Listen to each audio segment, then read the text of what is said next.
പാറ്റാക്കൂട്ടം വീണ്ടും സമരമുഖത്തേക്ക്. കേന്ദ്ര വിദ്യാഭ്യാസ മന്ത്രി ധർമ്മേന്ദ്ര പ്രധാന്റെ രാജിയിൽ കലാശിച്ച ജന്തർ മന്ദിറിലെ വിദ്യാർത്ഥി പ്രതിഷേധങ്ങളുമായി ബന്ധപ്പെട്ട സർക്കാർ നൽകിയ വാഗ്ദാനങ്ങൾ പാലിച്ചില്ലെന്നാരോപിച്ച് വീണ്ടും പ്രക്ഷോഭം ശക്തമാക്കാൻ കോക്രോച്ച് ജനതാ പാർട്ടി തീരുമാനിച്ചു.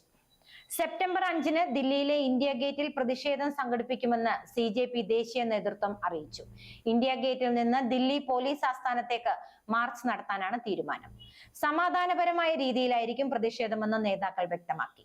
ജൂലൈ 25-ന് യുവാക്കൾക്കും വിദ്യാർത്ഥികൾക്കും നൽകിയ ഉറപ്പുകൾ നടപ്പാക്കുന്നതിൽ സർക്കാരും കേന്ദ്ര ഭരണസഖ്യവും പരാജയപ്പെട്ടതായി CJP ദേശീയ വർക്കിംഗ് കമ്മിറ്റി യോഗം വിലയിരുത്തി. വാഗ്ദാനങ്ങൾ നടപ്പാക്കുന്നതിന് പകരം സർക്കാർ സമയം നീട്ടിക്കൊണ്ടുപോവുകയാണെന്നും നിയമപരമായ സാങ്കേതികത്വങ്ങൾക്ക് പിന്നിൽ ഒളിക്കുകയാണെന്നും CJP ആരോപിച്ചു. നീറ്റ് പരീക്ഷയുമായി ബന്ധപ്പെട്ട് രജിസ്റ്റർ ചെയ്ത FIR-കളുടെ വിവരങ്ങൾ കൈമാറാൻ സുപ്രീം കോടതി ആവശ്യപ്പെട്ടിട്ടും കേന്ദ്ര സർക്കാർ വ്യക്തമായ നിലപാട് സ്വീകരിച്ചിട്ടില്ലെന്നും പാർട്ടി കുറ്റപ്പെടുത്തി. സർക്കാരിന്റെ ഈ നിലപാടിൽ പ്രതിഷേധിച്ചാണ് ജെൻസി തലമുറയെയും വിദ്യാർത്ഥികളെയും വീണ്ടും തെരുവിലിറക്കി ശക്തമായ പ്രക്ഷോഭത്തിന് ആഹ്വാനം നൽകിയിരിക്കുന്നത്.